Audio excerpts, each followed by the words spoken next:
মাদ্রাসায় পড়ে হাফেজ হয়, আলেম হয়, তাহলে নিশ্চিত আপনি লিখে রাখতে পারেন আপনার 6টা উপকার হবে। এর মধ্যে 1 নাম্বার উপকার হলো আপনার মাদ্রাসা পড়ুয়া সন্তানটি কখনো আপনার অবাধ্য হবে না, নাফরমান হবে না। ভাই, দুনিয়ায় দেখেন মানুষ দুনিয়ার লাইনে পড়ালেখা করে উচ্চ শিক্ষিত হয়েছে, বাধ্যগত হয় নাই, আদর্শ সন্তান হয় নাই, ন্যাক সন্তান হয় নাই, বরং অবাধ্য হয়েছে, নাফরমান হয়েছে। এরকম অসংখ্য নজির দুনিয়াতে আছে।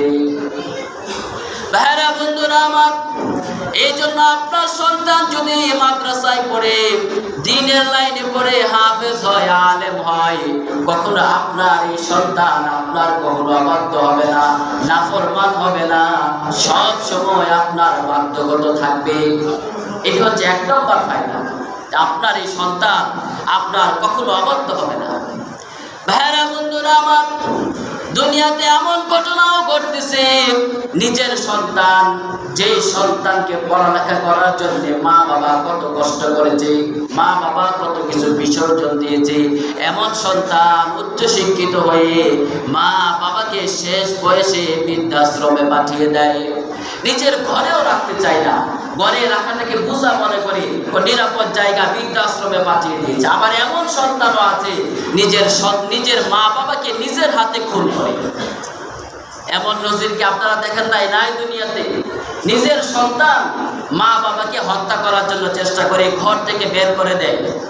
ভাইরা বন্ধুরা আমার, এই জন্য আপনার সন্তানকে যদি আপনি দ্বীনি শিক্ষা দিতে পারেন, হাফেজ বানাতে পারেন, আলেম বানাতে পারেন, অন্তত এতটুকু মনে রাখেন, এতটুকু ধরে নিতে পারেন, এই সন্তান কখনো আপনার অবাধ্য হবে না, নাফরমান হবে না।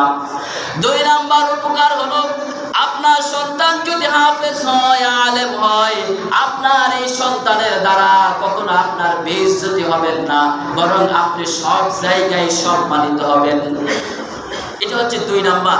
কোন কোন সময় সন্তানের কারণে মা বাবার বদনাম হয়। সন্তান একটা দোষ করে, অন্যায় করে, তখন মা বাবার কাছে বিচার দেই, আপনার এই সন্তান এই আকাম করেছে, এই কুকাম করেছে। ভাইরা বন্ধুরা আমার, আপনার সন্তান যদি হাফেজ হয়, আলেম হয়, 2 নাম্বার এটি ভালো করে মনে রাখতে পারেন, ওই সন্তান দিয়ে কখনো আপনার বদনাম হবে না, সব জায়গায় আপনার সম্মান হবে। মানুষ আপনাকে বলবে হাফেজের বাবা, মানুষ আপনাকে বলবে আলেমের বাবা। এই সম্মান শুধুমাত্র দুনিয়াতে নয়, এই সম্মান আপনাকে আখিরাতেও দিবেন। আপনি এই সন্তানের কারণে আখিরাতেও সম্মানিত হবেন। 3 নাম্বার উপকার হলো আপনার সন্তান যদি হাফেজ হয়, আলেম হয়, কখনো আপনার খেদমত ছাড়বে না, সবসময় আপনার খেদমত করবে। এই সন্তানগুলো হাফেজ সন্তান, আলেম সন্তান, তার মা বাবার চেহারার দিকে তাকাইলে হজের সওয়াব হয়।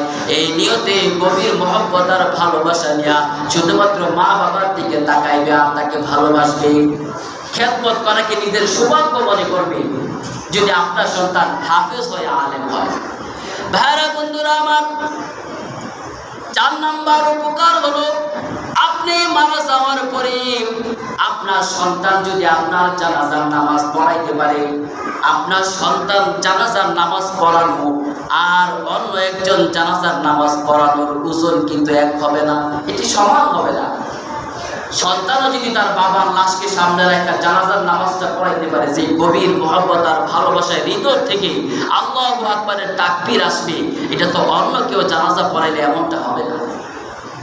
এই জন্য কিতাবের মধ্যে বলা হয়েছে, সন্তান যদি বাবার জানাজার নামাজ পড়ায়, আল্লাহ রাব্বুল আলামিনের কাছে যদি এটি কবুল হয়ে যায়, আল্লাহ রাব্বুল আলামিন এই ওসিলা ওই বাবার সমস্ত গুনাহগুলো মাফ করে দিতে পারেন, বলি সুবহানাল্লাহ।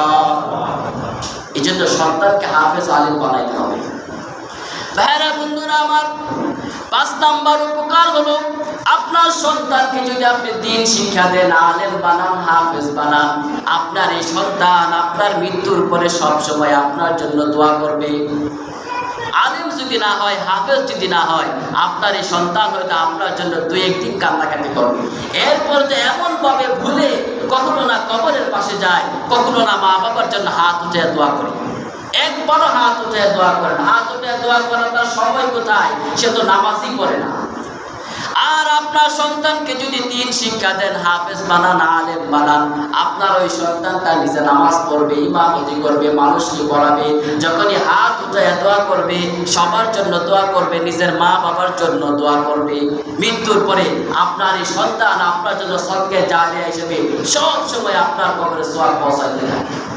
6 নাম্বার উপকার হলো, হাসরের মাঠে কোনো গুনাহের কারণে যদি আপনি ধরা পড়ে যান, আটকে যান, আপনার সন্তান যদি হাফেজ হয় আর আলেম হয়, হাফেজ হইলে একজন হাফেজ 10 জন জাহান্নামীকে সুপারিশ করে জান্নাত নিতে পারবে বলি সুবহানাল্লাহ।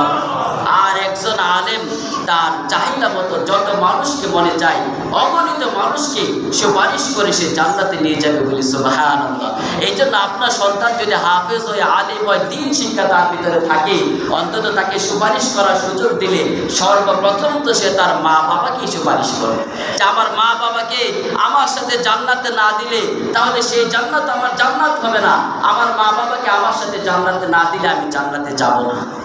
এই আপনার সন্তান হাসরের মাঠে সুপারিশ করে